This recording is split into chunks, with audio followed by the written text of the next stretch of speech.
은영 씨 너무 고생하지 마세요.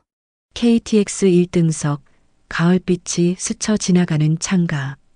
따뜻한 목소리에 옆자리 남자의 손이 떨렸다. 수백억을 굴리는 회장이었지만 낯선 이름 하나에 무너졌다.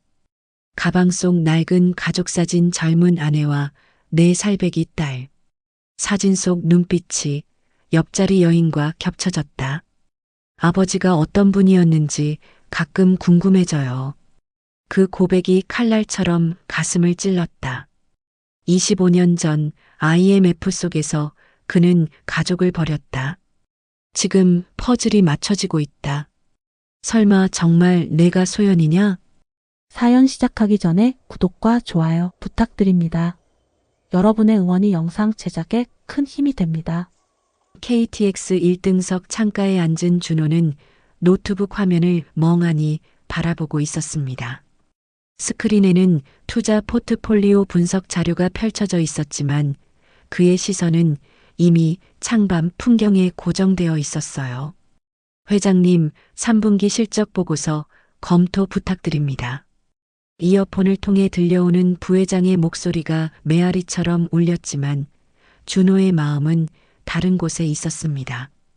그는 무의식적으로 고급 정장의 소매를 매만지며 깊은 한숨을 내쉬었어요. 창밖으로는 가을이 물든 산들이 빠르게 지나가고 있었습니다. 붉고 노란 단풍잎들이 바람에 흩날리는 모습이 마치 시간이 흘러가는 것을 보여주는 듯 했어요. 준호는 자신도 모르게 그 풍경에 빠져들었습니다. 54살의 나이에 이룬 성공이 무색할 정도로 지금 그의 마음속에는 깊은 공허함만이 자리하고 있었어요. 미국에서 시작한 투자 사업이 대성공을 거두면서 연매출 수백억 원을 올리고 있지만 왜 이렇게 허전한 걸까요? 네, 알겠습니다. 내일 오전 회의에서 논의하죠. 준호는 건성으로 대답하며 통화를 끊었습니다. 그의 목소리에는 평소의 카리스마 대신 무기력함이 담겨 있었어요. 핸드폰을 테이블 위에 놓는 그의 손끝이 미세하게 떨리고 있었습니다. 1등석 승무원이 다가와 정중히 음료 서비스를 물어봤지만 준호는 고개만 저었어요. 그는 다시 창밖을 바라보며 마음 깊은 곳에서 올라오는 그리움을 애써 누르려 했습니다. 문득 준호는 정장 안주머니에서 낡은 가죽 지갑을 꺼냈어요. 지갑 깊숙한 곳에 접어 넣어둔 작은 사진 한 장을 조심스럽게 펼쳤습니다. 25년 전 30살이 채 되지 않았던 자신과 아름다운 아내, 그리고 4살배기 딸이 함께 찍은 가족 사진이었어요. 사진 속 자신의 얼굴은 지금과는 완전히 달랐습니다. 눈빛에 희망이 가득했고 미소가 진심이었어요. 옆에서 환하게 웃고 있는 아내, 은영의 모습과 천진난만하게 웃는 딸 소연의 표정이 그의 가슴을 더욱 아프게 했습니다. 준호의 눈가가 서서히 붉어졌어요. 그는 떨리는 손으로 사진을 어루만지며 속삭였습니다. 소연아, 아빠가 미안해. IMF가 터지고 사업이 무너졌을 때 가족을 지키지 못하고 도망치듯 떠났던 그날이 생생하게 떠올랐어요. 당시에는 다시 성공해서 돌아가겠다는 다짐뿐이었는데 어느새 25년이라는 세월이 흘러버렸습니다. 지금 그가 앉아있는 1등석의 푹신한 가죽 시트, 손목에 차고 있는 수천만 원짜리 명품 시계, 서울 강남의 고급 오피스텔, 이 모든 것들이 한순간 무의미하게 느껴졌어요. 돈이 이렇게 무슨 소용이지. 준호는 중얼거리며 사진을 다시 지갑 속에 넣었습니다. 그의 목소리는 쓸쓸함으로 가득 차 있었어요. 성공이라는 이름으로 포장된 화려한 겉모습 뒤에 숨겨진 진짜 그의 모습은 여전히 25년 전 그날에 머물러 있었습니다. KTX는 시속 200km가 넘는 속도로 남쪽을 향해 달려가고 있었어요. 하지만 준호의 마음은 정반대 방향인 과거를 향해 달려가고 있었습니다. 그는 시트를 뒤로 젖히며 천장의 조명을 바라봤어요. 형광등의 차가운 빛이 그의 얼굴을 창백하게 만들었습니다. 성공한 기업인의 위풍당당한 모습 대신 가족을 그리워하는 한 남자의 쓸쓸한 뒷모습만이 남아 있었어요. 기차가 대전역을 지나면서 승객들의 움직임이 분주해졌습니다. 준호는 얕은 잠에서 깨어나 주위를 둘러봤어요. 꿈속에서 본 과거의 기억들이 아직도 선명하게 남아 있었습니다.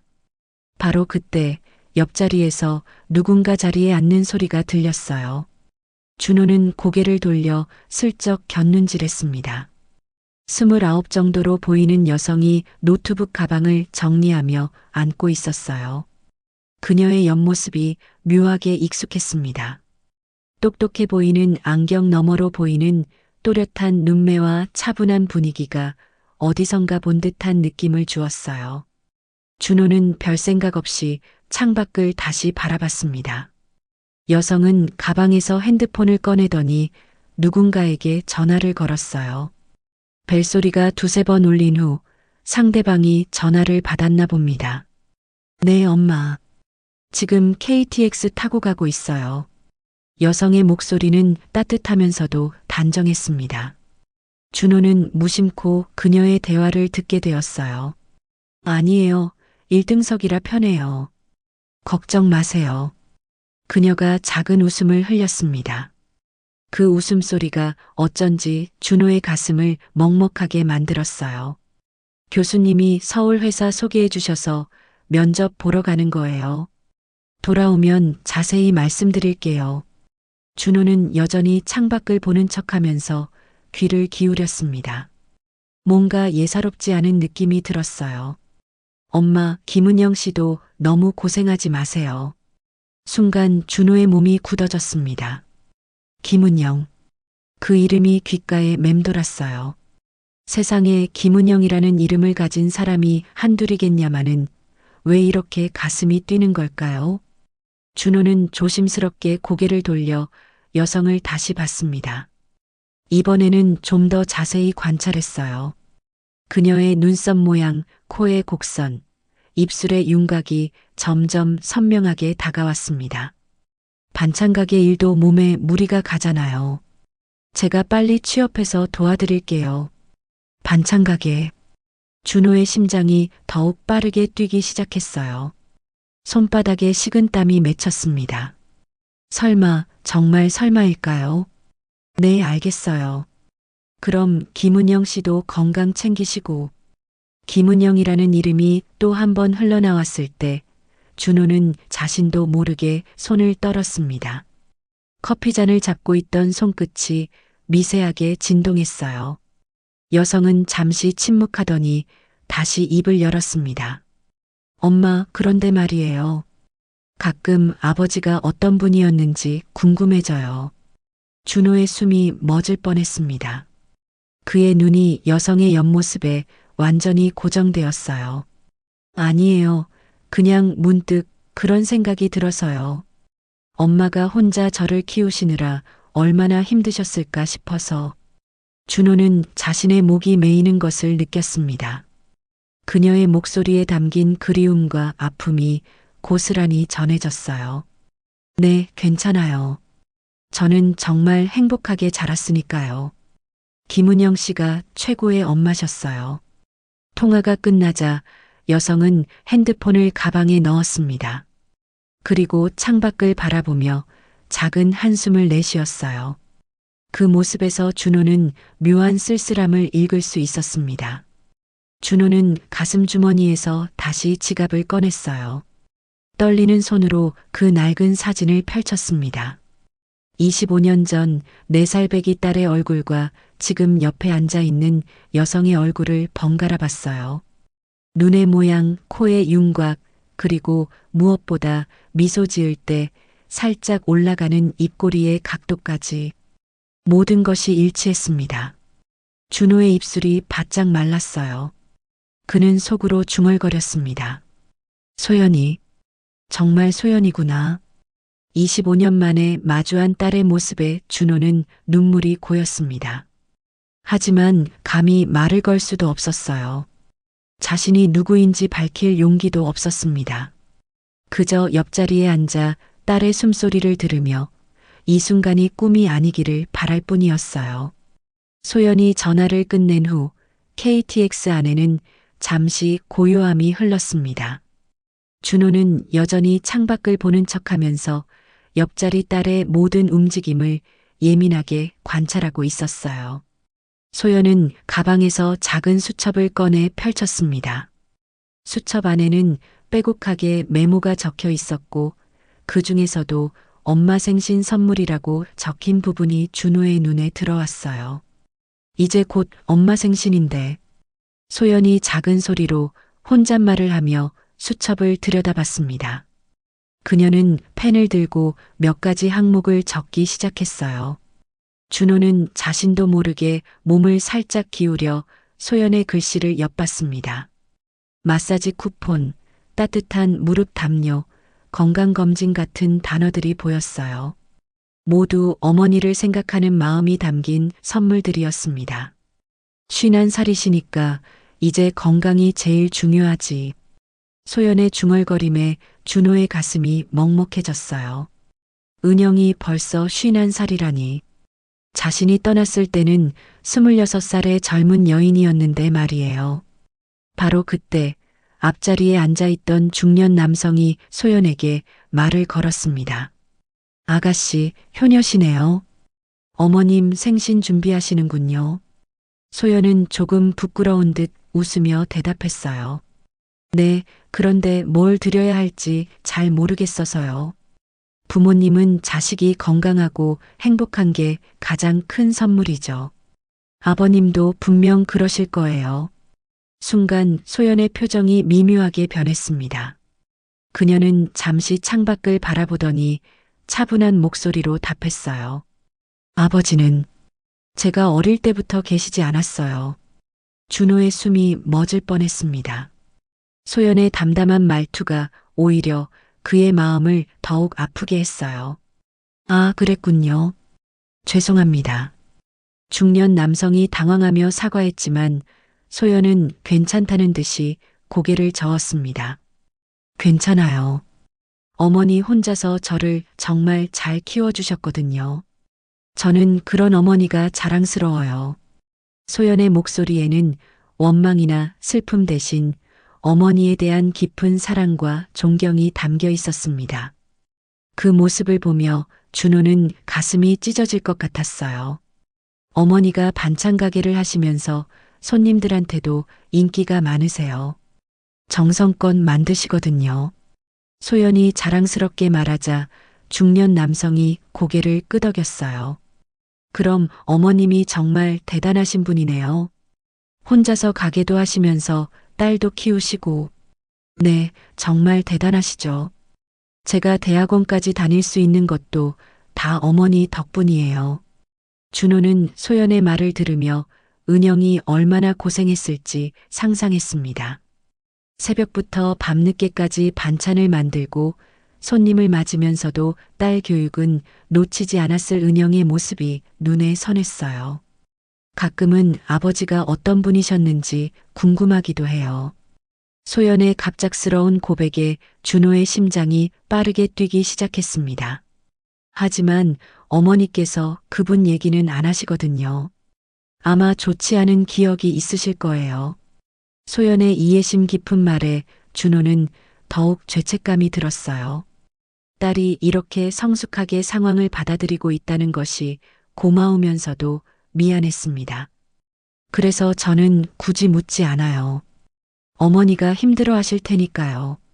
준호는 소연의 또렷한 눈빛을 바라보며 25년 전 은영의 얼굴을 떠올렸습니다. 그때와 똑같은 눈매, 똑같은 미소였어요. 특히 말할 때 살짝 고개를 기울이는 습관까지 은영과 똑 닮아 있었습니다. 언젠가는 만날 수도 있겠죠. 그때가 되면 많은 이야기를 나누고 싶어요. 소연의 소망이 담긴 말에 준호의 눈가가 뜨거워졌어요. 바로 그때 소연의 핸드폰에 메시지 알림이 울렸습니다. 아, 지도 교수님이시네.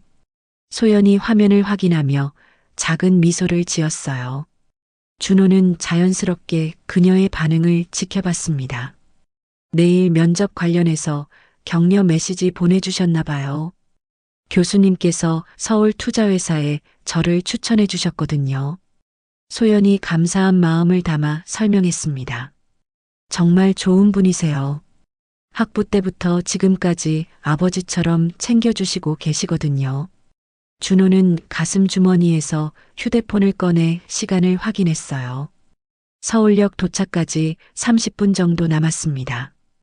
이 짧은 시간 동안 25년 만에 만난 딸과 함께 있을 수 있다는 것이 기적 같았지만 동시에 이 순간이 끝나는 것이 두려웠어요. 소연은 다시 수첩을 펼쳐 어머니 생신 선물 목록을 정리하기 시작했습니다. 그녀의 정성스러운 모습을 보며 준호는 속으로 다짐했어요. 소연아, 아빠도 이제 너희들을 위해 무언가 해야겠다. 준호는 가슴 주머니에서 휴대폰을 꺼내 시간을 확인했어요. 서울역 도착까지 30분 정도 남았습니다. 이 짧은 시간 동안 25년 만에 만난 딸과 함께 있을 수 있다는 것이 기적 같았지만 동시에 이 순간이 끝나는 것이 두려웠어요. 소연은 핸드폰으로 받은 메시지를 읽으며 밝은 표정을 지었습니다.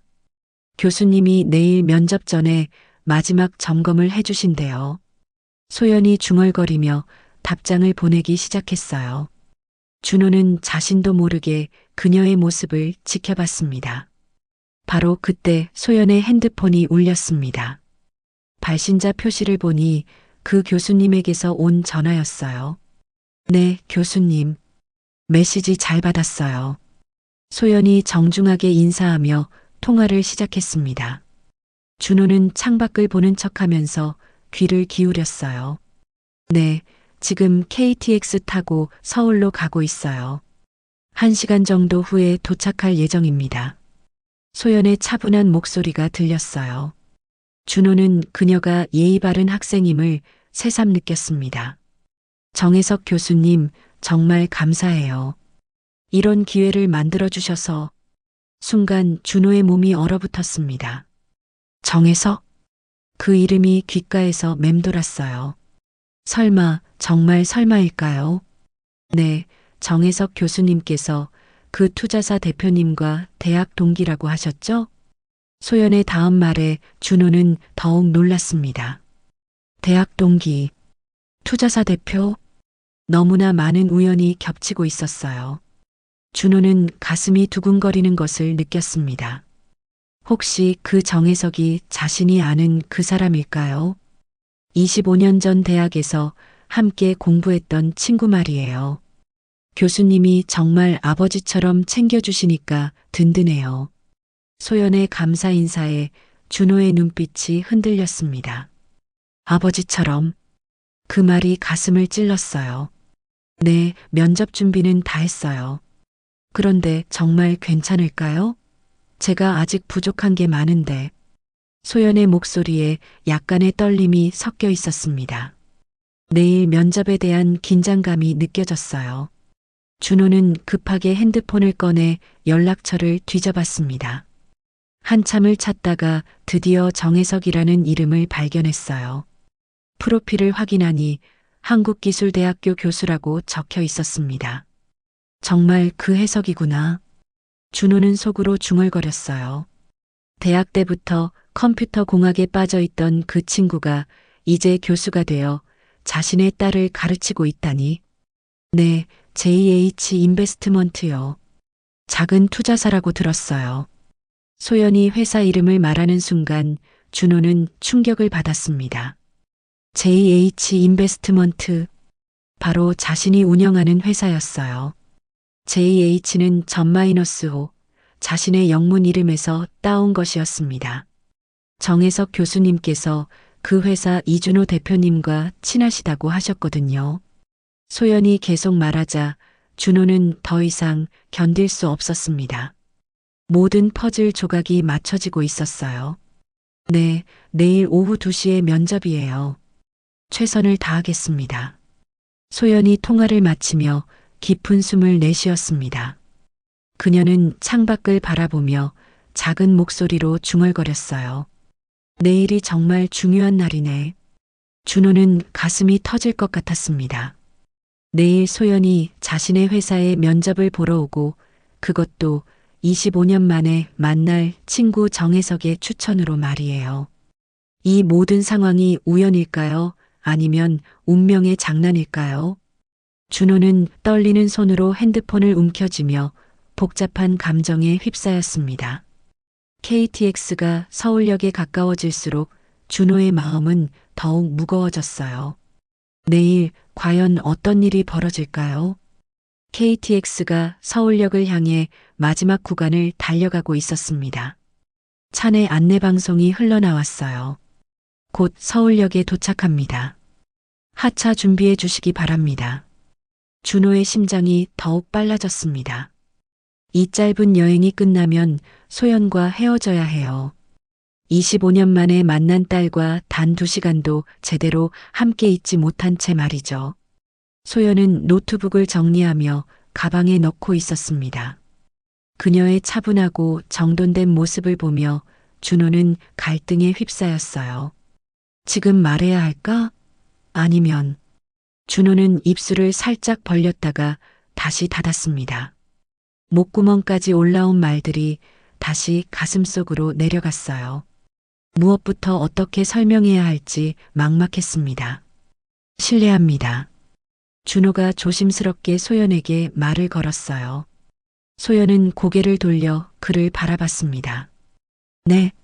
소연의 맑은 눈동자와 마주친 순간 준호는 말문이 막혔어요.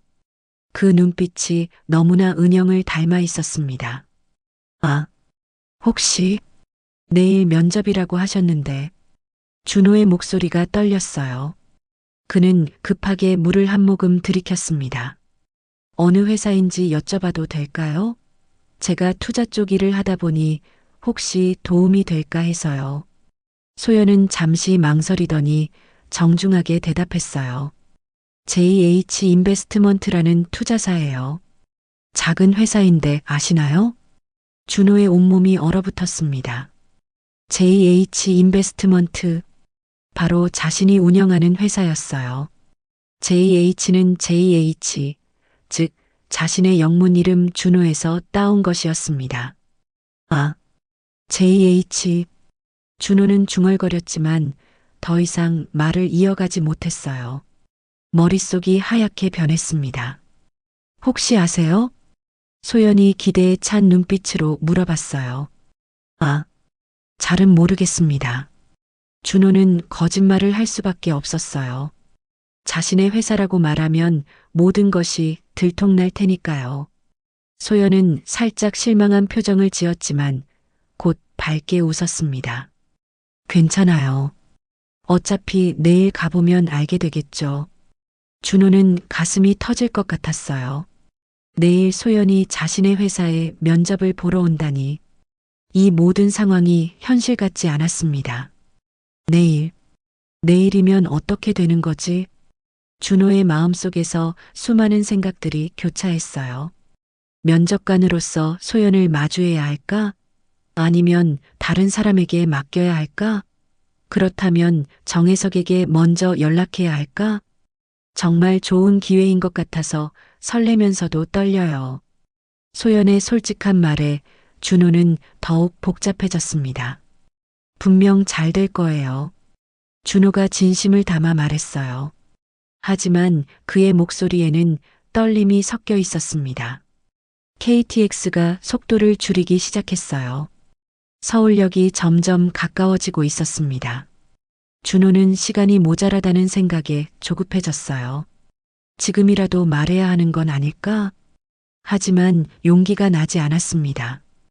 25년 동안 자신을 찾지도 않고 살아온 아버지라고 갑자기 나타나면 소연이 어떤 반응을 보일까요? 충격을 받을까요? 아니면 화를 낼까요? 아버지가 계시지 않다고 하셨는데 준호가 조심스럽게 말을 꺼냈어요.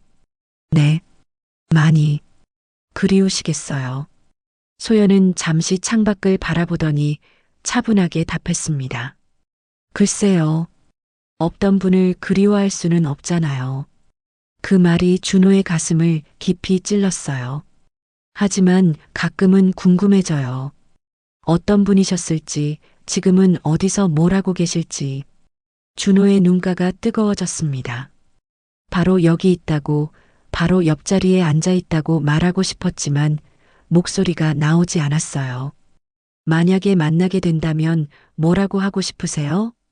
준호의 떨리는 질문에 소연이 잠시 생각에 잠겼습니다. 원망하지 않는다고 말씀드리고 싶어요.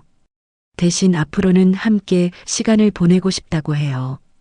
준호는 더 이상 견딜 수 없었어요.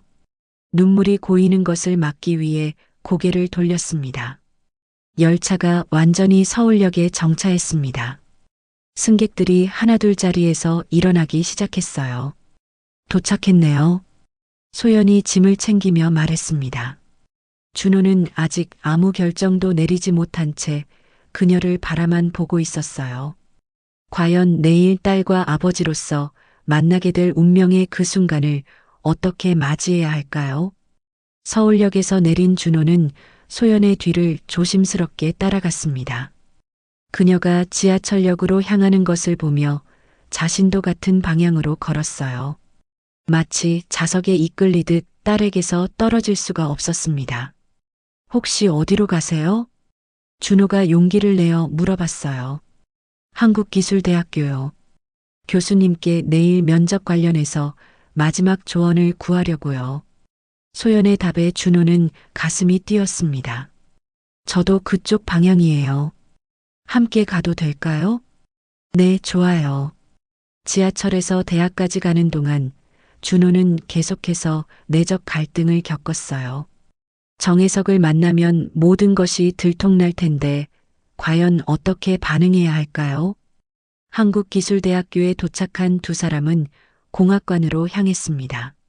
소연이 엘리베이터 버튼을 누르며 말했어요. 7층이에요. 교수님 연구실이 거기 있거든요. 엘리베이터 안에서 준호는 손바닥에 땀이 나는 것을 느꼈습니다. 25년 만에 만날 친구에 대한 기대와 두려움이 뒤섞였어요. 도착했어요. 소연이 앞장서서 복도를 걸어갔습니다.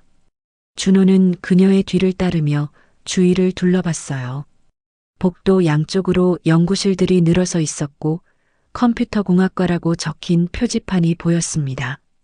여기에요. 소연이 한문 앞에서 멈춰 섰습니다. 문패에는 정혜석 교수라고 또렷하게 적혀 있었어요. 준호의 심장이 쿵쿵 뛰기 시작했습니다. 똑똑똑. 소연이 문을 두드렸어요. 들어오세요. 익숙한 목소리가 들렸습니다. 25년이 지났지만 여전히 온화한 음성이었어요. 소연이 문을 열고 들어갔고 준호도 뒤따라 들어갔습니다. 연구실 안에는 각종 컴퓨터와 서적들이 가득했어요. 책상 앞에 앉아있던 중년 남성이 고개를 들었습니다. 머리는 많이 휘어졌지만 여전히 온화한 미소를 짓고 있는 정혜석이었어요. 소연아, 왔구나. 그런데 이분은 혜석이 준호를 보는 순간 표정이 굳어졌습니다. 그의 눈이 점점 커지더니 믿을 수 없다는 듯이 준호를 바라봤어요. 혹시 준호? 혜석의 떨리는 목소리에 소연이 고개를 돌려 준호를 바라봤습니다. 네, 혜석아. 준호도 감정이 복받쳐 올라 겨우 대답했어요. 두 남자는 서로를 바라보며 말문이 막혔습니다. 세상에, 정말 너구나. 혜석이 자리에서 일어나며 중얼거렸어요. 그의 눈가가 촉촉해지고 있었습니다. 교수님, 이분을 아세요? 소연이 의아한 표정으로 물어봤어요. 혜석은 준호를 바라보며 복잡한 표정을 지었습니다. 25년 동안의 시간이 그들 사이에 흘렀어요. 응, 대학 동기야. 정말 오랜만이네. 혜석의 간단한 설명에 소연이 고개를 끄덕였어요. 그럼 우연히 만나신 건가요? 그런 셈이지. 혜석이 준호를 의미심장하게 바라보며 대답했습니다. 준호는 해석의 눈빛에서 무언가를 읽으려 했지만 그가 얼마나 알고 있는지 확신할 수 없었어요. 그 순간 소연의 표정이 변했어요. 무언가 심상치 않음을 느낀 것 같았습니다. 무슨 뜻이세요? 소연의 떨리는 목소리에 준호는 더 이상 숨길 수 없음을 깨달았어요. 해석도 심각한 표정으로 그를 바라보고 있었습니다. 소연아. 준호가 떨리는 목소리로 입을 열었어요. 교수님, 도대체 무슨 일인가요? 소연의 불안한 목소리가 연구실 안을 가득 채웠습니다. 해석은 준호를 바라보며 작은 한숨을 내쉬었어요. 준호야, 이제는 말해야 할 때 아니야? 해석의 조용한 목소리에 준호는 고개를 끄덕였습니다. 25년 동안 감춰왔던 진실을 드러낼 순간이 드디어 왔어요. 연구실 안에는 무거운 침묵이 흘렀습니다. 소연은 두 남자 사이에서 무슨 일이 벌어지고 있는지 모른 채 불안하게 서 있었어요. 하지만 곧 모든 것이 밝혀질 것이었습니다. 연구실 안에 무거운 침묵을 깨뜨린 것은 해석이었습니다. 소연아, 일단 앉아. 천천히 이야기해보자. 해석이 의자를 권하며 말했어요. 소연은 여전히 혼란스러운 표정이었지만 조용히 앉았습니다. 준호도 그 옆 의자에 자리했어요. 소연아, 내 연구 주제에 대해 이분께 설명해 보렴. 투자 전문가시니까 좋은 조언을 해주실 수 있을 거야. 해석의 제안에 소연이 고개를 끄덕였습니다. 그녀는 가방에서 노트북을 꺼내며 차분하게 말하기 시작했어요. 저는 중소기업을 위한 맞춤형 재무관리 시스템을 개발하고 있어요. 준호의 눈빛이 진지해졌습니다. 소연이 화면을 켜자 복잡한 알고리즘과 데이터베이스 구조가 나타났어요. 기존 프로그램들은 대기업 중심으로 만들어져서 작은 회사들이 쓰기에는 너무 복잡하고 비싸거든요. 소연의 목소리에는 확신이 담겨 있었습니다. 그녀가 화면을 넘기며 자세히 설명하는 모습을 보며 준호는 감탄했어요. 특히 어머니 같은 분들이 운영하는 소상공인들을 위해서요. 반찬 가게나 작은 식당들은 재무 관리가 너무 어려워하시거든요. 그 순간 준호의 가슴이 뜨거워졌습니다. 딸이 어머니를 생각하며 연구하고 있다니. 소연의 따뜻한 마음씨가 고스란히 전해졌어요. 정말 의미 있는 연구네요. 준호가 진심을 담아 말했습니다. 감사해요. 사실 처음에는 그냥 과제였는데 어머니가 가게 장부 정리하시는 걸 보면서 정말 필요한 일이라는 걸 깨달았어요. 소연의 눈빛이 반짝였어요. 자신의 연구에 대한 열정이 느껴졌습니다. 어머니께서 밤늦게 계산기 두드리시면서 하루 매출 정리하시는 모습을 보면 마음이 아파요. 준호는 25년 전 은영이 가계부를 쓰던 모습을 떠올렸습니다. 그때도 그녀는 늘 꼼꼼하게 돈 관리를 했었어요. 그래서 누구나 쉽게 쓸 수 있는 프로그램을 만들고 싶었어요. 터치 한 번으로 매출 입력하고 자동으로 세금 계산해주고. 소연이 시연을 해보이자 정말 간단하고 직관적인 인터페이스였습니다. 준호는 딸의 뛰어난 실력에 놀랐어요. 대단해요. 정말 실용적이고 완성도가 높네요. 아직 부족한 게 많아요. 하지만 언젠가는 정말 많은 분들이 도움받을 수 있게 만들고 싶어요. 소연의 겸손한 태도가 준호를 더욱 감동시켰습니다. 어머니 혼자 저를 키우시면서도 항상 공부하라고 응원해 주셨거든요. 소연의 목소리가 잠시 떨렸어요. 가끔 힘들어 하시는 모습을 보면서도 절대 저 앞에서는 약한 모습 안 보이시려고 하세요. 준호의 눈가가 뜨거워지기 시작했습니다. 은영이 얼마나 고생했을지 상상이 됐어요. 그래서 꼭 성공해서 어머니를 편하게 해드리고 싶어요. 이번 면접도 그런 첫걸음이었으면 해요. 소연이 환하게 웃었습니다. 그 미소가 너무나 은영을 닮아 있어서 준호는 가슴이 먹먹했어요. 분명 잘 될 거예요. 준호가 떨리는 목소리로 말했습니다. 어머니 혼자 키워주셨지만 저는 정말 행복했어요. 소연의 순수한 말에 준호는 더 이상 견딜 수 없었습니다. 눈시울이 붉어지는 것을 막을 수 없었어요. 해석이 준호의 변화를 놓치지 않고 지켜보고 있었습니다. 소연아, 내가 이렇게 훌륭하게 자란 걸 보면 정말 기특해. 해석의 말에 소연이 부끄러워하며 웃었어요. 교수님께서 아버지처럼 챙겨주셔서 가능한 일이에요. 그 말을 듣는 순간 준호의 마음은 복잡해졌습니다. 감사함과 동시에 자신이 해야 할 역할을 해석이 대신하고 있다는 죄책감이 밀려왔어요. 내일 면접에서는 이 연구에 대해 자신 있게 발표하면 돼. 분명 좋은 결과가 있을 거야. 해석이 격려하자 소연이 고개를 끄덕였습니다. 네, 최선을 다해보겠어요. 준호는 소연의 진솔한 모습을 보며 가슴 깊은 곳에서 부성애가 솟아오르는 것을 느꼈어요. 이런 훌륭한 딸을 둔 아버지라는 사실이 자랑스러우면서도 동시에 그동안 함께하지 못했던 시간들이 너무나 아쉬웠습니다. 연구실 안에는 따뜻한 분위기가 흐르고 있었지만 준호의 마음속에는 여전히 풀리지 않은 숙제들이 남아 있었어. 연구실의 어색한 분위기를 깨뜨린 것은 해석이었습니다. 소연아, 이분께 내 프로젝트 시연을 보여드려봐. 정말 인상 깊으실 거야. 해석의 제안에 소연이 노트북을 다시 켰어요. 화면에 나타난 프로그램 인터페이스는 정말 깔끔하고 직관적이었습니다.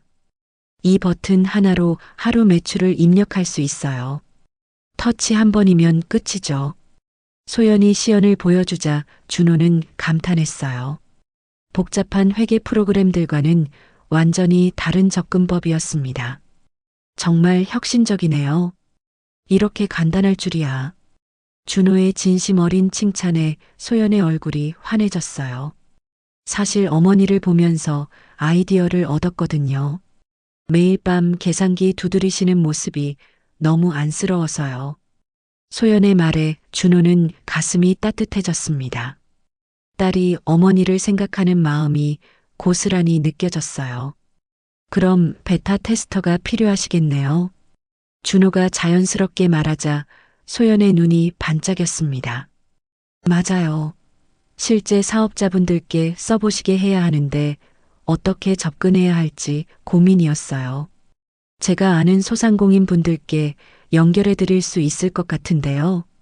준호의 제안에 소연이 깜짝 놀랐어요. 정말요? 그럼 정말 큰 도움이 될 것 같아요. 소연의 기쁨이 넘치는 표정을 보며 준호는 설렘을 느꼈습니다. 딸의 꿈을 응원할 수 있다니 이보다 행복한 일이 어디 있을까요? 그런데 이 기능도 정말 좋네요. 준호가 화면의 세금 계산 모듈을 가리키며 말했어요. 네, 복잡한 세법을 몰라도 자동으로 계산해 주거든요. 어머니 같은 분들이 제일 어려워하시는 부분이에요. 소연이 자랑스럽게 설명하는 모습에 준호는 미소를 지었습니다. 딸의 열정과 재능이 얼마나 뛰어난지 새삼 깨달았어요. 해석이 커피를 내오며 분위기를 더욱 부드럽게 만들었습니다.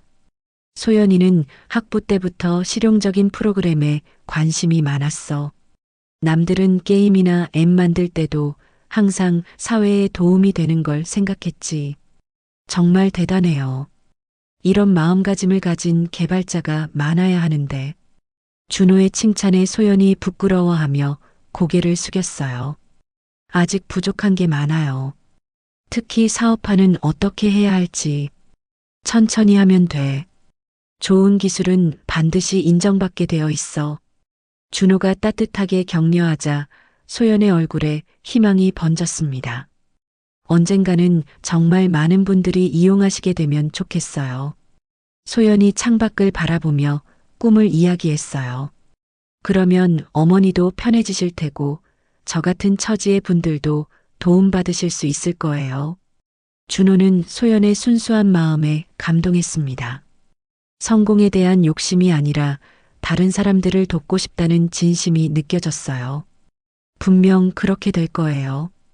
이렇게 좋은 마음으로 만든 프로그램이니까요. 감사해요. 이렇게 격려해 주시니 더욱 열심히 해야겠어요. 소연이 환하게 웃으며 말했습니다. 그 미소가 너무나 은영을 닮아 있어서 준호는 가슴이 벅찼어요. 내일 면접에서도 이런 열정을 보여주면 분명 좋은 결과가 있을 거야. 해석이 응원하자 소연이 고개를 끄덕였습니다.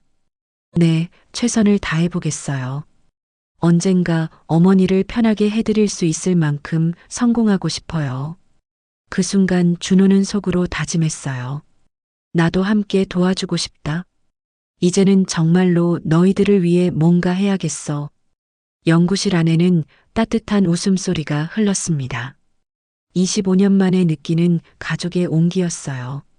비록 아직 서로의 정체를 완전히 알지 못하지만 준호와 소연 사이에는 이미 특별한 유대감이 형성되고 있었습니다. 해석이 그 모습을 지켜보며 의미심장한 미소를 지었어요.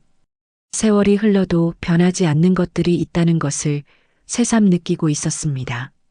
어느새 저녁 6시를 넘어가고 있었습니다. 소연이 핸드폰을 보며 일어났어요. 교수님, 저는 이제 대전으로 돌아가야 해요. 어머니가 걱정하실 것 같아서요. 소연의 말에 준호는 아쉬움이 밀려왔습니다. 이제 막 딸과 가까워지기 시작했는데 헤어져야 한다니요. 해석이 잠시 생각에 잠기더니 의미심장한 표정을 지었어요. 소연아, 그럼 나도 함께 가면 어떨까? 너희 어머니께 인사라도 드리고 싶어서. 소연이 깜짝 놀라며 해석을 바라봤습니다. 정말요? 어머니가 정말 좋아하실 거예요. 해석이 준호를 의미심장하게 바라보며 말했어요. 준호야, 너도 함께 가지 않을래? 오랜만에 대전 구경도 하고. 준호의 심장이 빠르게 뛰기 시작했습니다. 은영을 만난다는 것, 25년 만에 아내를 다시 본다는 것, 상상만 해도 숨이 막힐 것 같았어요. 저는 괜찮을까요? 준호의 떨리는 목소리에 해석이 조용히 고개를 끄덕였습니다. 괜찮을 거야. 때가 된 것 같아. KTX를 타고 대전으로 향하는 동안 준호는 계속해서 손을 떨었어요. 25년 전 마지막으로 본 은영의 모습이 선명하게 떠올랐습니다. 그때 그녀는 울고 있었어요. 어머니한테 미리 연락드릴게요.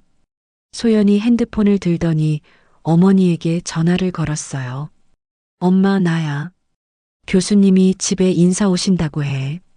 친구분도 함께 오신대. 소연의 대화를 들으며 준호는 가슴이 터질 것 같았습니다.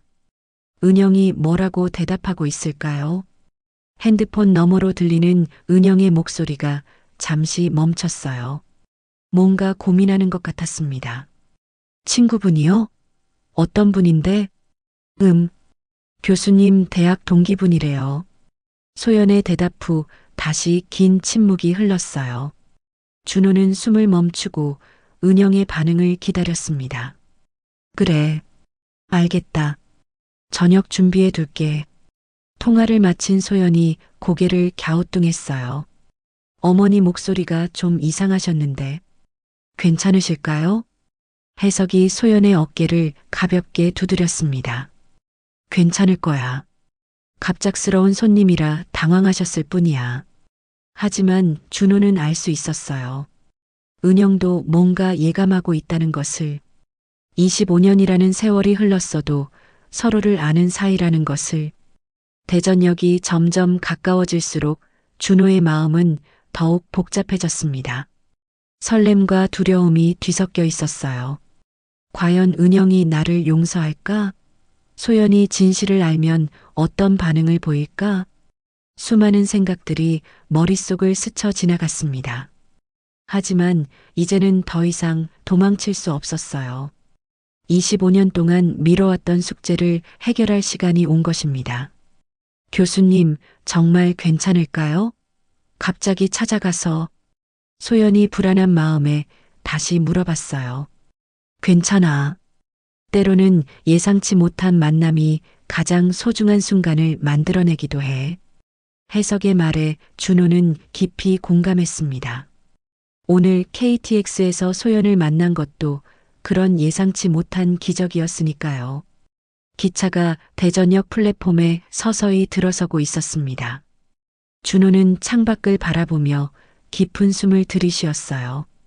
25년 만에 귀향이었습니다. 자, 도착했어요. 소연이 짐을 챙기며 일어났습니다. 준호도 떨리는 다리로 자리에서 일어났어요. 지금부터 벌어질 일들을 아무도 예측할 수 없었습니다. 하지만 한 가지는 확실했어요. 오늘 밤 모든 것이 바뀔 거라는 것. 해석이 준호의 어깨를 가볍게 두드리며 말했습니다. 준비됐지? 준호는 고개를 끄덕였어요. 비록 두렵지만 이제는 진실을 마주할 용기가 생겼습니다. 딸과 함께 보낸 이 하루가 그에게 새로운 희망을 주었으니까요. 대전역에서 나온 세 사람은 택시를 타고 소연의 집으로 향했습니다. 소연이 창밖을 바라보다가 문득 중얼거렸어요. 그런데 어머니 목소리가 정말 이상하셨는데. 해석이 고개를 돌려 소연을 바라봤습니다. 어떻게? 평소보다 너무 조심스러우셨어요. 마치 누군지 짐작하시는 것 같았달까. 소연의 말에 준호는 가슴이 쿵 떨어지는 느낌이었어요. 딸도 뭔가 이상함을 감지하기 시작한 것 같았습니다. 그리고 JH 인베스트먼트. 아직도 뭔가 익숙한 느낌이 드는데. 소연이 고개를 갸우뚱하며 준호를 바라봤어요. 준호는 식은땀이 나기 시작했습니다. 택시가 작은 상가 건물 앞에 섰습니다. 은영 반찬이라고 적힌 간판이 보였어요. 준호는 은영이 혼자 힘으로 가게를 운영하며 딸을 키웠다는 사실에 가슴이 먹먹해졌습니다. 집은 가게 위층이에요. 세 사람은 좁은 계단을 올라갔습니다. 준호의 다리가 떨려서 계단을 오르는 것조차 힘들었어요. 2층 문 앞에서 소연이 초인종을 눌렀습니다. 엄마, 나야. 문이 천천히 열리면서 은영이 나타났어요. 25년의 세월이 흘렀지만 여전히 아름다운 여인이었습니다. 다만 눈가에 세월의 흔적이 새겨져 있었고 손은 일로 인해 거칠어져 있었어요. 소연아, 어서 들어와. 은영이 딸을 반기다가 뒤에 서 있는 해석을 봤습니다. 교수님, 안녕하세요. 항상 소연이가 신세를 져서 안녕하세요. 갑자기 찾아뵈어 죄송합니다. 해석의 인사에 은영이 작은 미소를 지었어요. 하지만 그 다음 순간 그녀의 시선이 준호에게 향했습니다. 은영의 움직임이 멈췄어요. 그녀는 준호를 한참 바라보더니 천천히 눈을 깜빡였습니다. 마치 꿈을 꾸는 것인지 현실인지 확인하려는 듯 했어요. 설마. 은영의 입술이 떨렸습니다. 그녀는 한 걸음 뒤로 물러서며 준호를 위아래로 훑어봤어요. 준호, 정말 너야? 은영의 떨리는 목소리에 소연이 깜짝 놀라며 어머니를 바라봤습니다. 어머니, 이분 이름을 어떻게 아세요? 소연의 질문에 은영은 대답하지 못했어요. 그저 준호를 바라보며 눈물이 고였습니다. 25년이라는 세월 동안 수없이 그렸던 얼굴이었어요. 은영아, 정말 오랜만이야. 준호의 목소리를 듣는 순간 은영의 눈에서 눈물이 흘러내렸습니다. 하지만 그 눈물은 기쁨이 아니라 복잡한 감정이 뒤섞인 것이었어요. 소연이 두 사람 사이의 이상한 분위기를 느끼며 불안해하기 시작했습니다. 어머니, 도대체 무슨 일이에요? 이분을 어떻게 아시는 거예요? 은영이 눈물을 닦으며 소연을 바라봤어요. 그리고 떨리는 목소리로 말했습니다. 소연아, 이분이 내 아버지야. 순간 소연의 얼굴이 창백해졌습니다. 그녀는 준호를 믿을 수 없다는 표정으로 바라봤어요. 아버지, 소연의 목소리가 떨렸습니다. 오늘 하루 종일 함께했던 그 따뜻한 아저씨가 자신의 아버지라니. 잠깐. 그럼 JH 인베스트먼트가. 소연이 퍼즐 조각들을 맞춰나가기 시작했어요. 해석이 조심스럽게 끼어들었습니다. 소연아, 일단 안에 들어가서 차근차근 이야기해보자. 하지만 소연은 고개를 저으며 뒤로 물러섰어요. 오늘 하루가 정말 좋았는데. 소연의 목소리에 배신감이 담겼습니다. 제 연구도 들어주시고 격려도 해주시고 그게 다 거짓이었어요? 소연아, 그건 진심이었어. 아빠는 정말. 아빠라고 하지 마세요. 소연이 처음으로 목소리를 높였어요. 25년 동안 어디 있으셨는데요? 이때 은영의 분노가 폭발했습니다. IMF 때 사업이 망하자 우리한테는 아무 말도 없이 사라진 사람이야. 은영의 격한 목소리에 소연이 더욱 충격을 받았어요. 어머니가 혼자서 얼마나 힘드셨는지 알아요? 밤새 일하시면서도 제 앞에서는 절대 힘들다는 말씀 안 하셨어요. 해석이 중재하려 했지만 소연의 분노는 멈추지 않았습니다. 저 때문에 재혼도 안 하시고 혼자서 모든 걸 감당하셨다고요. 소연아, 아빠도 사정은 무슨 사정이에요? 소연이 눈물을 흘리며 소리쳤습니다. 그런데 지금 와서 마치 우연인 척, 친절한 아저씨인 척 접근하신 거예요? 준호는 말문이 막혔습니다. 딸의 말이 모두 사실이었으니까요. 해석이 조심스럽게 말했어요. 소연아, 내 아버지도 그동안 정말 힘들게. 교수님까지 아셨던 거예요? 소연이 해석을 원망스럽게 바라봤습니다. 소연아, 미안해. 하지만 내 아버지를 이해해줘. 이해요? 무엇을 이해하라는 거예요? 소연이 현관문을 열며 말했습니다. 나가세요. 다시는 우리 앞에 나타나지 마세요. 소연아, 제발. 가세요. 은영이 마지막으로 준호를 바라보며 차갑게 말했어요. 이제 와서 무슨 얼굴로. 쾅! 문이 닫히는 소리가 준호의 마음까지 닫아버리는 것 같았습니다. 문이 닫힌 후 계단 앞에 선 준호는 마치 조각상처럼 굳어 있었습니다. 해석이 조심스럽게 그의 어깨에 손을 올렸지만 준호는 아무런 반응을 보이지 않았어요. 준호야. 해석의 부르는 소리에도 준호는 고개를 들지 못했습니다. 그의 어깨는 무너져 내렸고 두 손은 힘없이 늘어져 있었어요. 두 사람은 가게 앞 작은 벤치에 앉았습니다. 가을밤에 찬 공기가 스며들었지만 준호는 추위를 느끼지 못하는 것 같았어요. 그는 고개를 떨군 채 두 손으로 얼굴을 감쌌습니다. 나는 정말 최악의 아버지야. 준호의 목소리는 바람에 흩어질 듯 작았습니다. 그런 말하지 마. 내가 얼마나 힘들었는지 나도 알잖아. 해석이 위로했지만 준호는 고개를 저었어요. 힘들다고 가족을 버려도 되는 거야? 딸이 4살인데 아무 말도 없이 사라져도 되는 거야? 준호의 목소리가 떨렸습니다. 자책감이 그를 짓누르고 있었어요. 위층에서는 소연이 우는 소리가 희미하게 들렸습니다. 그 소리가 준호의 가슴을 더욱 아프게 했어요. 딸이 울고 있는데 자신은 아무것도 할 수 없었습니다. 25년 전에도 나는 그랬어. 힘들다고 도망쳤지. 준호가 허공을 바라보며 중얼거렸어요. IMF가 터지고 회사가 무너질 때도 집까지 담보로 잡힐 때도 나는 가족을 지키지 못했어. 그날의 기억이 생생하게 떠올랐습니다. 은영이 울면서 매달렸을 때, 소연이 아빠라고 부르며 쫓아왔을 때 그는 뒤돌아보지도 않았어요. 미국에 가면 다시 성공해서 돌아올 수 있을 거라고 생각했어. 그런데 준호의 목소리가 더욱 작아졌습니다. 처음 2년은 정말 지옥이었어. 사기당하고 노숙자가 될 뻔하고 매일 죽고 싶었지. 해석이 조용히 그의 이야기를 들었어요. 그때 가족에게 연락할 수도 있었잖아. 왜 안 했어? 혜석의 질문에 준호는 쓴웃음을 지었습니다. 자존심이었나 봐.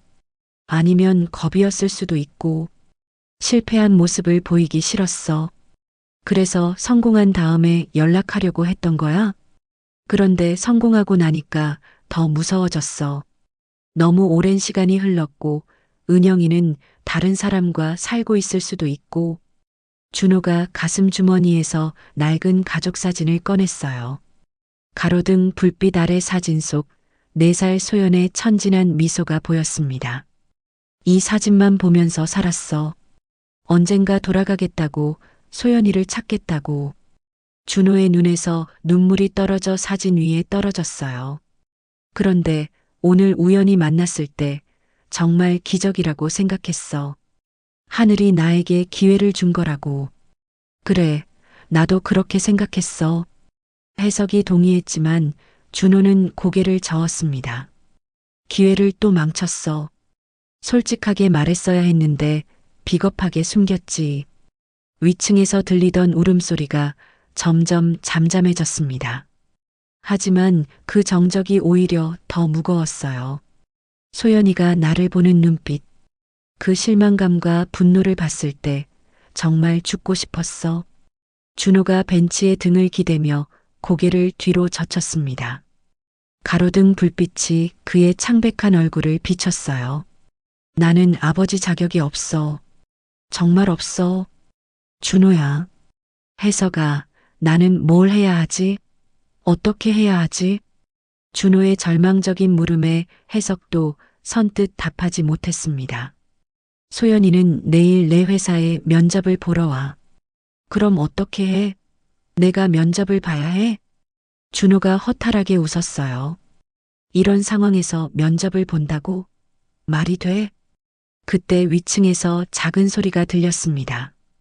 은영과 소연이 대화하는 소리였어요. 하지만 무슨 말인지는 들을 수 없었습니다. 저기 저 불빛 아래 우리 딸이 있어. 그런데 나는 다가갈 수도 없고 안아줄 수도 없어. 준호의 목소리가 떨렸습니다. 25년을 기다렸는데 결국 아무것도 할 수 없는 거야. 가을바람이 불어와 나뭇잎들을 흩날렸습니다. 그 바람에 준호의 머리카락도 흩어졌지만 그는 정리하려 하지 않았어요. 혜석아, 나는 정말 돌이킬 수 없는 실수를 한 거야? 친구에게 던진 마지막 질문이 밤 공기 속으로 사라져갔습니다. 하지만 답은 쉽게 나오지 않았어요. 두 남자는 그렇게 차가운 벤치에 앉아 긴 침묵 속에 빠져들었습니다. 준호는 이제 모든 것을 잃었다고 느꼈습니다. 딸도, 아내도, 그리고 자신의 존재 가치도 말이에요. 혜석이 먼저 자리에서 일어났습니다. 준호야, 숙소라도 정해야지. 이렇게 밤새 여기 앉아 있을 수는 없어. 하지만 준호는 움직이지 않았어요. 그는 여전히 손에 든 가족 사진을 바라보고 있었습니다. 너 혼자 가. 나는 좀 더 있을게. 혜석이 망설이다가 조심스럽게 물었어요. 혼자 있으면 안 될 것 같은데. 괜찮아. 나 자신과 마주할 시간이 필요해. 결국 혜석은 준호를 남겨두고 근처 모텔로 향했습니다.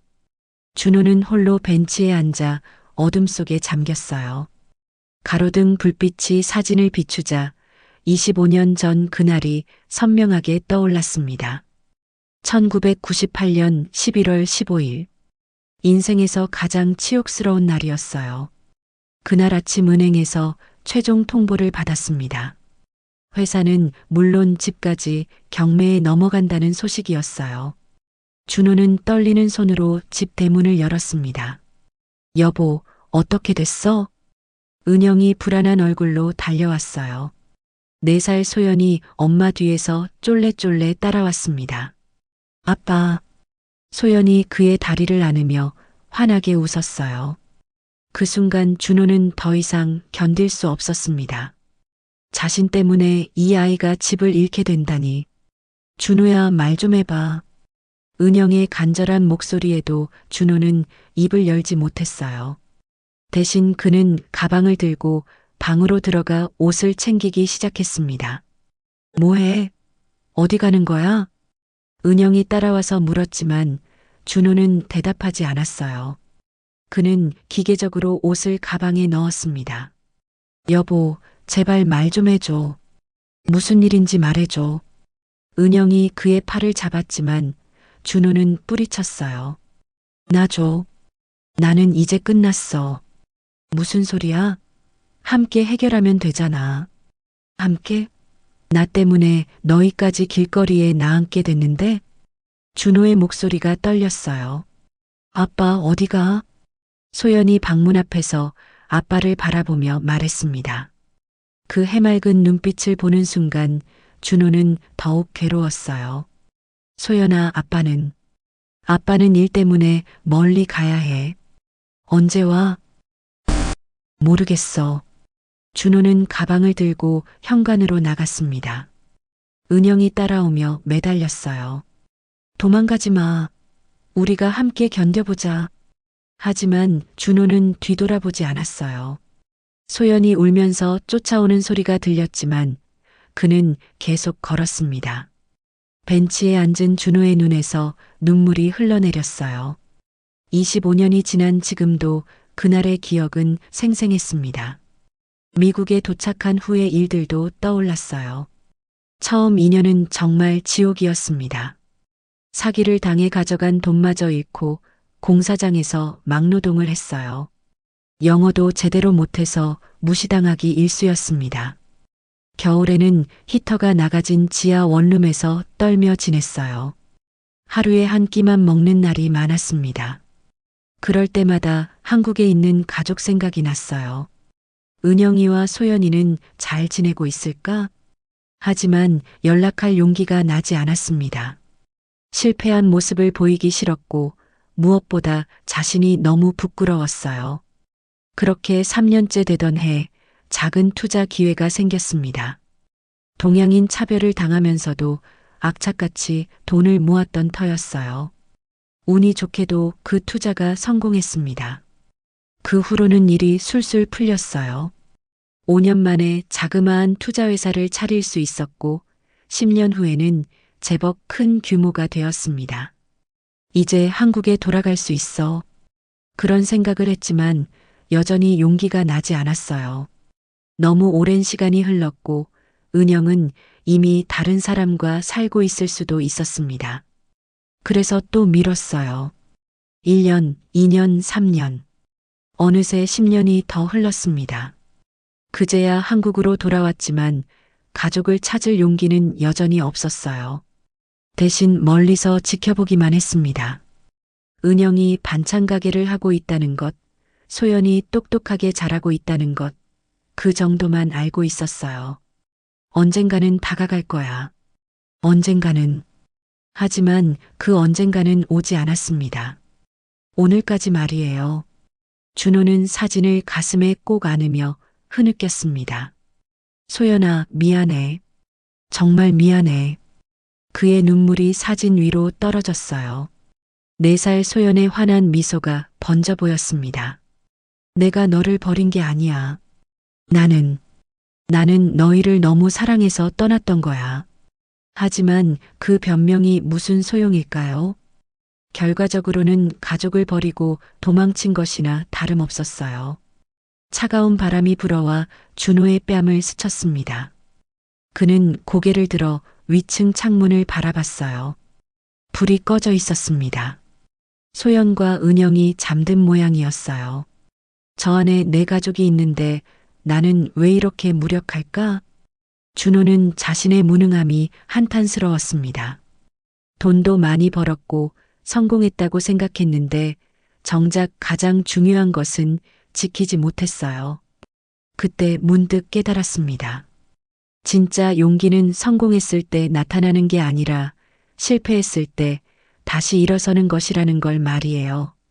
25년 전에도, 지난 25년 동안에도, 그리고 오늘도 그는 계속 도망만 쳤습니다. 이제는 정말 마지막 기회일 수도 있는데 말이에요. 새벽 5시쯤 해석이 벤치로 돌아왔습니다. 준호는 여전히 같은 자세로 앉아 있었어요. 옷은 이슬에 젖었고 얼굴은 창백했습니다. 준호야, 감기 걸리겠어. 혜석이 따뜻한 커피 2잔을 들고 와서 하나를 준호에게 건넸어요. 준호는 기계적으로 커피를 받아들었습니다. 밤새 생각해봤어? 혜석의 물음에 준호가 고개를 끄덕였어요. 그의 눈은 빨갛게 충혈되어 있었습니다. 결론은 뭐야? 나는 정말 최악의 아버지야. 그리고 이제는 돌이킬 수도 없어. 준호의 목소리는 체념으로 가득했어요. 혜석이 준호 옆에 앉으며 조용히 말했습니다. 25년 전에 내가 너한테 뭐라고 했는지 기억해? 준호가 고개를 들어 혜석을 바라봤어요. 가족을 버리지 말라고 했지. 맞아. 그런데 넌 떠났어. 그때 나는 정말 화가 났지. 혜석의 솔직한 말에 준호가 움찔했습니다. 하지만 시간이 지나면서 이해하게 됐어. 내가 왜 그런 선택을 할 수밖에 없었는지. 무슨 소리야? IMF 때 얼마나 많은 가장들이 같은 선택을 했는지 알아? 자살한 사람들도 얼마나 많았는지. 혜석의 말에 준호는 말문이 막혔어요. 너는 최소한 살아있잖아. 그리고 성공까지 했어. 이제 돌아와서 가족을 찾고 있고. 하지만 늦었어. 너무 늦었다고. 준호가 고개를 저었지만 혜석은 계속 말했습니다. 늦은 게 아니야. 소연이는 아직 29이야. 은영이도 51살이고 아직 충분히 젊어. 혜석이 준호의 어깨를 두드렸어요. 그리고 무엇보다 너는 살아있어. 사과할 기회가 있다는 뜻이야. 사과한다고 달라질까? 모르지. 하지만 시도해보지도 않고 포기하면 정말 아무것도 안 변해. 혜석의 말에 준호는 잠시 침묵했어요. 그의 머릿속에서 뭔가 바뀌기 시작했습니다. 준호야, 오늘 소연이가 내 회사에 면접 보러 온다며? 그래. 그런데 어떻게 해? 이 상황에서 면접을 볼 수는 없잖아. 왜 못 봐? 혜석의 반문에 준호가 당황했어요. 아니, 어제 그런 일이 있었는데. 그래서 더 봐야 하는 거 아니야? 내가 직접. 혜석의 눈빛이 진지해졌습니다. 다른 사람이 면접을 보면 소연이는 그냥 한 명의 지원자일 뿐이야. 하지만 내가 보면 다르지. 뭐가 달라? 진심을 보여줄 수 있잖아. 내가 정말로 소연이를 인정하고 있다는 걸. 준호는 혜석의 말을 곱씹어 봤어요. 확실히 일리가 있었습니다. 하지만 소연이가 거부할 텐데. 그럼 더 노력하면 되지. 포기하지 말고. 혜석이 일어서며 준호에게 손을 내밀었어요. 이제는 내가 먼저 다가가야 할 때야. 25년 전에는 내가 떠났지만 이번에는 내가 먼저 손을 내밀어야 해. 준호는 혜석의 손을 바라봤습니다. 그 손에는 25년 우정이 담겨 있었어요. 만약 또 실패하면? 그럼 또 시도하면 되지. 내가 포기하지 않는 한 끝난 게 아니야. 준호가 천천히 혜석의 손을 잡고 일어났습니다. 다리는 저리고 몸은 차가웠지만 마음속에서 뭔가 따뜻한 것이 올라오기 시작했어요. 정말 할 수 있을까? 할 수 있어. 내가 미국에서 맨손으로 성공한 그 사람 아니야? 혜석의 격려에 준호의 어깨가 조금씩 펴지기 시작했습니다. 그때는 선택의 여지가 없어서 할 수밖에 없었어. 지금도 마찬가지야. 가족을 되찾고 싶다면 할 수밖에 없는 거지. 준호는 위층 창문을 바라봤어요. 아직 불이 켜지지 않았지만 곧 소연이 일어나서 면접 준비를 할 시간이었습니다. 소연이 연구가 정말 훌륭했어. 어머니를 생각하는 마음으로 만든 프로그램이라더라. 준호의 목소리에 자부심이 섞이기 시작했어요. 그럼 그 마음을 인정해주면 되잖아. 아버지로서. 혜석의 말에 준호는 깊이 고개를 끄덕였습니다. 맞아.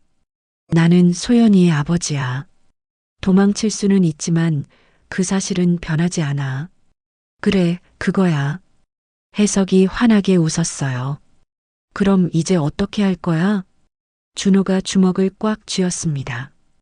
25년 만에 느끼는 진짜 용기였어요. 면접을 봐야지. 내가 직접. 그리고 소연이에게 진심을 보여주겠어. 좋아. 혜석이 준호의 등을 쳤어요. 그럼 먼저 씻고 정장도 갈아입어야겠다. 면접관은 제대로 된 모습으로 나타나야지. 준호는 고개를 끄덕이며 가족 사진을 다시 지갑에 넣었습니다. 이번에는 더 이상 도망치지 않을 거예요. 오후 2시 JH 인베스트먼트 회의실에는 긴장감이 흘렀습니다. 소연이 노트북과 자료를 정리하며 면접 준비를 하고 있었어요. 그녀의 얼굴에는 어젯밤의 충격이 아직 남아 있었습니다. 회의실 문이 열리고 준호가 들어왔습니다. 깔끔한 정장을 입고 면접관다운 모습이었지만 그의 손은 미세하게 떨리고 있었어요. 소연이 준호를 보는 순간 얼굴이 굳어졌습니다. 왜 여기 계세요? 소연 씨, 저는 이 회사 대표 이준호입니다. 오늘 면접을 진행하겠습니다. 준호의 공식적인 말투에 소연은 당황했어요. 어젯밤과는 완전히 다른 분위기였습니다. 이해할 수 없어요. 어떻게 이런 상황에서 일과 개인적인 관계는 별개입니다. 소연 씨의 역량을 제대로 평가해드리고 싶어요. 준호의 진지한 태도에 소연은 할 말을 잃었습니다. 그녀는 잠시 망설이다가 자리에 앉았어요. 그럼 시작하겠습니다. 소연이 노트북을 열면서 말했습니다. 그녀의 목소리는 떨리고 있었지만 결연했어요. 화면에 나타난 프로그램을 보며 준호는 감탄했습니다. 어젯밤 연구실에서 본 것보다 더 완성도가 높아 보였어요. 중소기업용 재무관리 시스템입니다. 기존 프로그램들과 달리 직관적인 인터페이스로 소연의 발표가 이어지는 동안 준호는 딸의 모든 말을 놓치지 않으려 애썼습니다. 그녀의 열정과 전문성이 고스란히 드러나고 있었어요. 특히 소상공인분들을 위한 기능에 중점을 뒀습니다. 복잡한 회계 지식이 없어도 쉽게 사용할 수 있도록 소연이 어머니를 생각하며 만든 프로그램이라는 것을 다시 한번 느꼈습니다. 준호의 가슴이 뭉클해졌어요. 발표가 끝난 후 준호가 조심스럽게 입을 열었습니다. 정말 훌륭한 아이디어입니다. 기술적 완성도도 높고 무엇보다 사용자를 배려한 마음이 느껴져요. 소연이 깜짝 놀라며 준호를 바라봤어요. 진심 어린 평가였습니다. 하지만 사업화 과정에서 고려해야 할 점들이 있을 것 같은데 어떻게 생각하세요? 준호의 질문에 소연이 차근차근 대답했습니다. 마케팅 전략부터 수익 모델까지 그녀는 이미 많은 것들을 생각해두고 있었어요. 대단해요. 이 정도면 충분히 상용화가 가능할 것 같습니다. 준호의 칭찬에 소연의 얼굴에 작은 미소가 떠올랐어요. 어젯밤의 감정과는 별개로 자신의 연구를 인정받는다는 것은 기뻤습니다. 그럼 합격이세요? 소연의 조심스러운 질문에 준호가 고개를 끄덕였어요. 네. 내일부터 인턴으로 근무해 주세요. 일주일이 지났습니다. 소연은 회사에 출근해 자신의 프로젝트를 발전시켜 나가고 있었어요. 준호와는 업무상 대화만 나눴지만 그조차도 서먹서먹했습니다. 그런데 조금씩 변화가 일어나기 시작했어요. 준호가 소연의 아이디어에 대해 진심 어린 조언을 해주고 소연도 그것을 받아들이며 프로그램을 개선해 나갔습니다. 이 부분을 이렇게 수정하면 사용자 경험이 더 좋아질 것 같은데요. 좋은 아이디어네요. 적용해 보겠습니다. 업무 얘기를 하는 동안만큼은 두 사람 사이의 벽이 조금씩 낮아지고 있었어요. 어느 날 저녁 소연이 가방을 정리하며 말했습니다. 내일 어머니 생신이에요. 준호의 손이 멈췄습니다. 은영의 생일. 25년 동안 잊은 적이 없는 날이었어요. 좋은 선물 준비하셨나요? 네. 마사지 쿠폰이랑 건강검진 예약해뒀어요. 소연의 효심 깊은 말에 준호는 가슴이 따뜻해졌습니다. 어머니께서 어떻게 지내세요? 준호의 조심스러운 질문에 소연이 잠시 망설였어요. 많이 힘들어 하세요. 어제부터 말도 별로 안 하시고. 소연의 말에 준호는 죄책감을 느꼈습니다. 자신 때문에 은영이 고통받고 있다는 것을 알 수 있었어요. 제가 어머니께 사과드리고 싶은데 아직은 어려울 것 같아요. 소연이 고개를 저었지만 그 목소리에는 예전만큼 차가움이 없었어요. 3주가 더 지났습니다. 소연의 프로그램은 베타 테스트를 거쳐 실제 상용화 준비에 들어갔어요. 준호는 딸의 성공을 보며 자랑스러워했습니다. 어느 금요일 저녁 소연이 보고서를 정리하다가 실수로 커피를 쏟았어요. 중요한 서류들이 젖었습니다. 아, 어떡하죠? 소연이 당황해할 때 준호가 다가와 함께 서류를 말리기 시작했어요. 괜찮아요. 다시 출력하면 되니까. 준호의 따뜻한 말에 소연이 고마운 표정을 지었습니다. 그 순간 두 사람의 시선이 마주쳤어요. 정말 감사해요. 이 프로젝트가 성공할 수 있었던 건 대표님 덕분이에요. 소연의 진심 어린 말에 준호의 가슴이 벅차올랐습니다. 소연 씨가 잘했어요. 저는 단지 도와드렸을 뿐이에요. 그때 소연이 작은 목소리로 중얼거렸어요. 아버지. 그 한마디에 준호의 눈에 눈물이 고였습니다. 25년 만에 딸의 입에서 나온 그 소중한 호칭이었어요. 소연아. 준호의 떨리는 목소리에 소연도 눈물을 흘렸습니다. 25년간의 서운함과 그리움이 조금씩 녹아내리고 있었어요. 그로부터 2개월이 지났습니다. 소연의 재무관리 프로그램은 베타 서비스를 시작해 좋은 반응을 얻고 있었어요. 특히 소상공인들 사이에서 입소문이 나면서 사용자가 빠르게 늘어나고 있었습니다. 금요일 저녁 소연이 마지막 보고서를 정리하고 있을 때 준호가 다가왔습니다. 오늘 대전 내려가죠? 소연이 고개를 끄덕였어요. 지난달부터 매주 금요일 저녁이면 함께 대전으로 내려가는 것이 일상이 되었습니다. 처음에는 어색했지만 이제는 자연스러워졌어요. 어머니께서 뭐라고 하세요? 소연이 조심스럽게 물었습니다. 은영은 여전히 준호에 대해 복잡한 감정을 보이고 있었어요. 예전보다는 많이 나아지셨어요. 어제는 아버지가 좋아하시던 된장찌개도 끓여주셨거든요. 소연의 말에 준호의 얼굴이 밝아졌습니다. 작은 변화지만 소중한 신호였어요. KTX를 타고 대전으로 향하는 길에 소연이 창밖을 바라보며 말했어요. 처음 아버지를 봤을 때가 생각나네요. 준호도 그날을 기억했습니다. 운명처럼 만난 그 순간이었어요. 그때 정말 신기했어요. 낯선 아저씨인데 왜 이렇게 편안하게 느껴질까 했거든요. 나도 그랬어. 내가 너무 은영이를 닮아서. 부녀는 서로 미소를 주고받았습니다.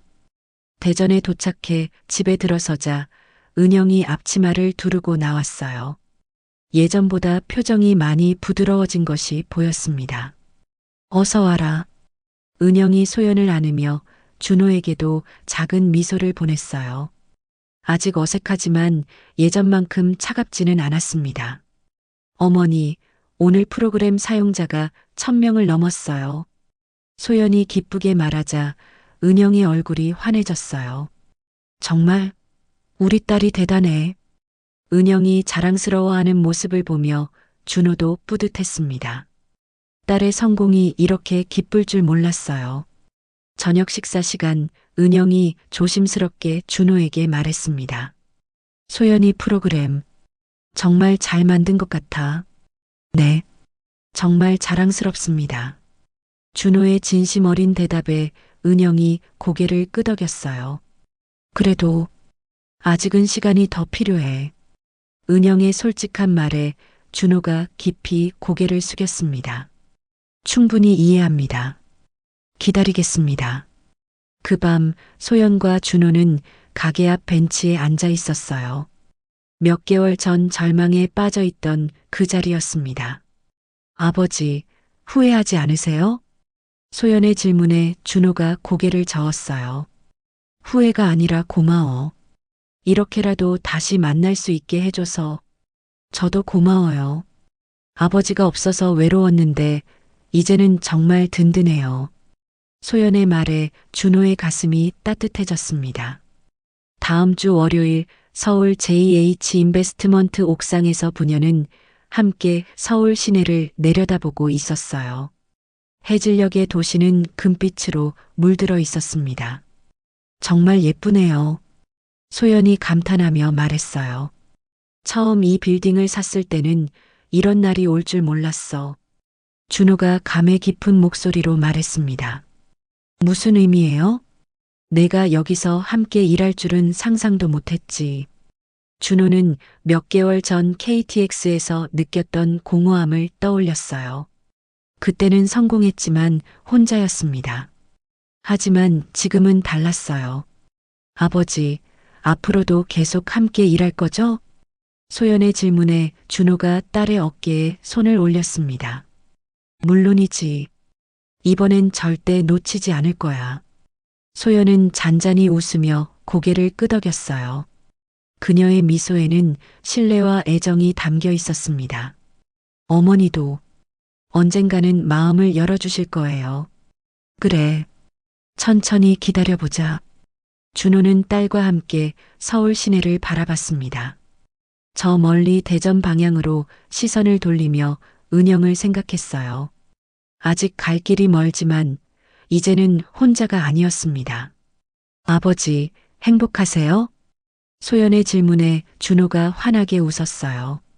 정말 행복해. 25년 만에 느끼는 진짜 행복이야. 바람이 불어와 부녀의 머리카락을 흩날렸습니다. 하지만 이제는 쓸쓸한 바람이 아니었어요. 새로운 시작을 알리는 따뜻한 바람이었습니다. 옥상 아래로는 퇴근하는 사람들의 발걸음이 분주했어요. 각자의 집으로, 각자의 가족에게로 돌아가는 걸음들이었습니다. 준호도 이제 돌아갈 가족이 있었어요. 완전하지는 않지만 조금씩 회복되어 가는 가족 말이에요. 내려갈까요? 소연이 말하자 준호가 고개를 끄덕였습니다. 그래. 내일 또 새로운 하루가 시작되니까. 두 사람은 손을 잡고 옥상을 떠났어요. 서울 시내의 불빛들이 그들의 뒷모습을 따뜻하게 비춰주고 있었습니다. 25년간의 긴 방황이 끝나고 이제 진짜 인생이 시작되는 순간이었어요. 지금까지 이준호 씨의 이야기를 들어주셔서 감사합니다. 이준호 씨가 앞으로도 행복하게 살아갈 수 있도록 응원의 댓글 부탁드리겠습니다. 오늘도 건강한 하루 되시고 다음에 또 좋은 이야기로 찾아오겠습니다. 햇살 같은 인생 사연이었습니다.